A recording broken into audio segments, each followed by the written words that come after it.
الذكاء مش حاجة واحدة بس، ولا بيتقاس بدرجات المدرسة. ممكن يكون عندك طفل مش متفوق دراسيا لكن عبقري في الملاحظة أو عنده خيال واسع جدا. في نظرية اسمها ذكاءات متعددة بتقول إن كل إنسان عنده أكتر من نوع من الذكاء، بس بيكون متميز في واحد أو اتنين أكتر من الباقيين.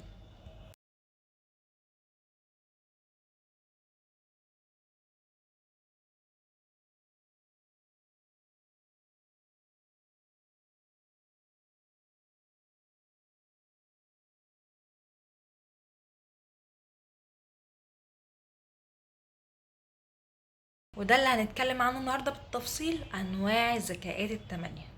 من زمان كان الذكاء يعني ان الطفل يذاكر كويس ويجيب درجات عالية، لكن مع الوقت اكتشفنا ان في اطفال مش بيحبوا الدراسة التقليدية ومع كده ناجحين جدا في حياتهم لانهم اذكياء بطريقتهم الخاصة. فبدل ما نسأل هو ابني ذكي ولا لا، المفروض نسأل هو ذكي في ايه، لان كل طفل عنده ذكاء الخاص بيه. اول نوع ذكاء اللي هو الذكاء اللغوي او اللفظي. الطفل ده بيعشق الكلام، بيحب الحكايات والاسئله والمحادثات، عنده قدره يستخدم الكلمات بدقه سواء في الحكي او حتى في الجدال. فممكن نشوف طفل كل ما مامته تقرا له قصه يكملها بنفسه لو هي نسيت كلمه، وبعد كام اسبوع ممكن يبدا يخترع نهايات جديده. ده مثال لطفل عنده ذكاء لغوي والكلمات هي العالم بتاعه. طب ننمي ازاي الذكاء ده؟ ان احنا نحكي له او نتكلم معاه، نسمع له قصة صوتية، نخليه يكتب او يقلد شخصيات من حكايات مختلفة.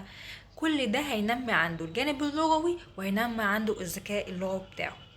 تاني نوع الذكاء المنطقي او الذكاء الرياضي. الطفل ده بيحب يعرف ليه وازاي، عنده فضول في فهم النظام والارقام والنتائج. يعني مثلا في الفصل لو حبينا نعمل تجربة صغيرة مع الاطفال ونحط لهم المية ونحط لهم التلج، في اطفال ممكن تسأل التلج ليه بيطفو لفوق او ليه بيطلع لفوق وليه المية بتسخن اسرع. هو مش شقي ولا هو بيحب الاسئلة الكتير، بالعكس ده عنده ذكاء منطقي ودماغه شغالة. طيب احنا دلوقتي ازاي هننمي الذكاء بتاعه؟ عن طريق البازل، عن طريق العد، عن طريق التجارب البسيطة، الأسئلة اللي تشجعه ان هو يفكر اكتر. تالت نوع الذكاء البصري المكاني. بيشوف العالم كألوان وصور، بيتعلم أسرع لما يشوف أو يرسم مش لما يسمع. يعني مثلا في أطفال بتقعد فترة كبيرة جدا ما بتعرفش تحفظ الحروف. أول ما تربطي الحروف بأشكال أو ألوان أو حيوانات ممكن أسبوع بالظبط تلاقيهم حافظينها.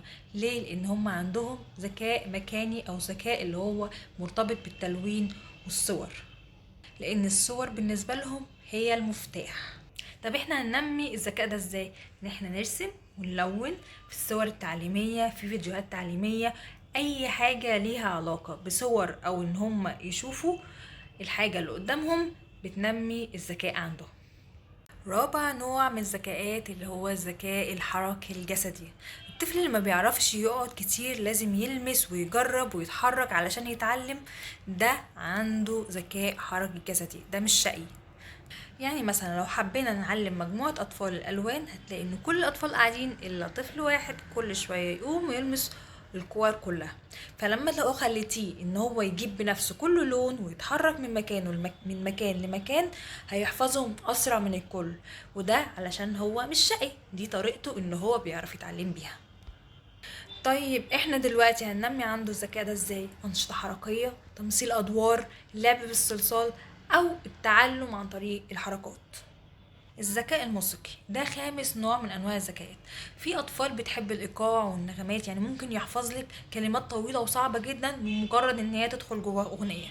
والطفل ده دايما ممكن تشغلي له اغنيه اللي فيها كلمات صعبه او فيها الكلمات اللي هو محتاج يحفظها وهيحفظها على طول. يعني ممكن تلاقي أطفال حافظة جدول الضرب كاملة من أغنية، أو بيحفظوا كلمات إنجليش من أغنية. وإحنا زمان كنا بنحفظ الأرقام والحروف بسبب الأغنية.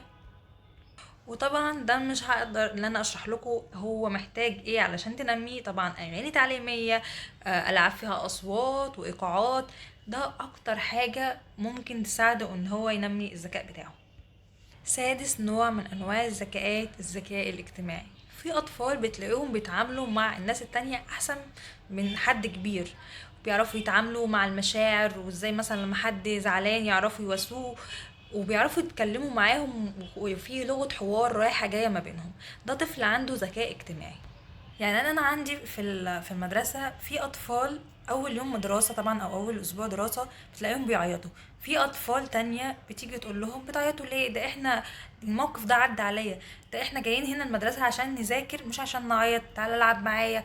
هتلاقيهم هم اللي بيشدوهم، هتلاقيهم هم اللي بيلهوهم اصلا عن العياط.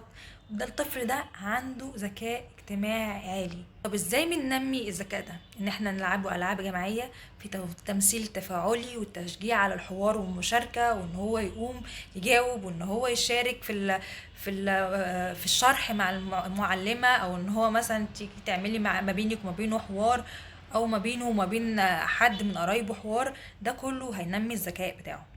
في عندنا نوع رقم 7 في الذكاءات اللي هو الذكاء الذاتي. يعني ايه؟ يعني الذكاء مع نفسه. ده طفل هادي اللي بيحب يقعد لوحده، بقى عنده وعي بنفسه وبمشاعره. النوع ده من الأطفال هتلاقيه مشاركته قليلة جدا في الفصل أو مع الناس.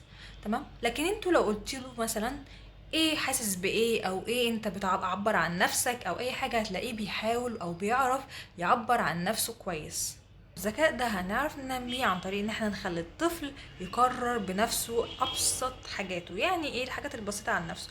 هدومه، عايز تاكل النهاردة، تحب تشرب ايه. الحاجات البسيطة دي بتخلي مشاعره او بتخلي ذكائه في الناحية اللي هو الذكاء الذاتي بتاعه ان هو يتنمى احسن، وان هو يعرف يعبر عن مشاعره وعن احتياجاته. تامن نوع ذكاء والأخير معانا الذكاء الطبيعي. في أطفال بتحب الطبيعة والحيوانات والنباتات والحشرات، وبيفضل الأنشطة الخارجية عن الشاشات. يعني مثلا أنا أفتكر إن حد قال لي إن في ابنها عمل إيه، جاب حتة سكر وحطها على جنب علشان النمل يتلم عليه، علشان بيحب يتفرج عليه، أو إن هو ياخد نملة منهم ويحتفظ بيها. وحاجة تانية، في بنت ممكن تلاحظ النمل ده وتقول بص بيعملوا صف، او ممكن تسأل على الورق، وبعدين هتلاقيه ان هو بيسأل بقى بص الورقة لونها اتغير ازاي، بص بيعملوا صف ازاي. الفضول ده مش عادي، ده ذكاء طبيعي مرتبط بالملاحظة في الحاجات البيئية. طبعا ده مرتبط بالأطفال اللي بتعشق تربية الحيوانات في البيت. في أطفال بتبقى فعلا نفسها ان يبقى في قطة، يبقى مرتبط بحياتها كلها، ان يبقى في قطة او يبقى في حيوان او عصفور، او اي كائن حي يعيش معاهم في البيت. وفي الاخر اكتشاف نوع ذكاء الطفل مش محتاج اختبار، هو محتاج ملاحظة هادية. راقبي طريقة لعبه وكلامه واسئلته واهتماماته، هتعرفي لوحدك هو بيتعلم ازاي. عايزة أقول حاجة أخيرة، الذكاء مش شكل واحد، الذكاء هو طريقته هو. وافتكروا دايما إن الطفل مش نسخة مننا، هو مشروع حياة، وكل طفل جواه كنز محتاج حد يفتحه بحب.